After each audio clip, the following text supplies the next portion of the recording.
There's the snow on Crown Mountain, one of the most visible peaks from downtown Vancouver. And on the ridge lines you can see the windmill on top of Grouse Mountain.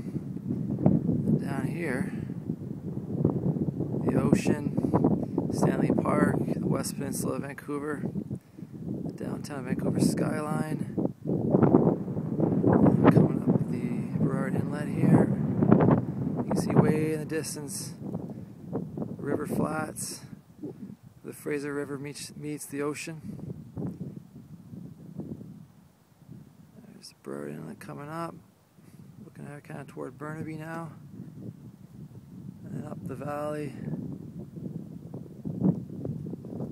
There's Mount Seymour's parking lot.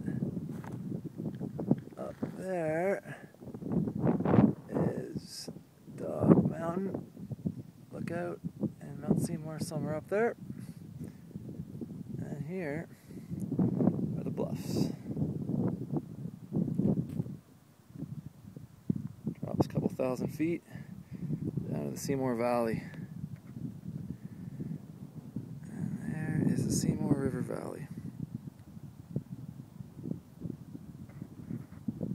There's a downtown skyline. Pretty good view. Definitely one of the better views of Vancouver. It's not bad for only hiking for about an hour from the Seymour parking lot.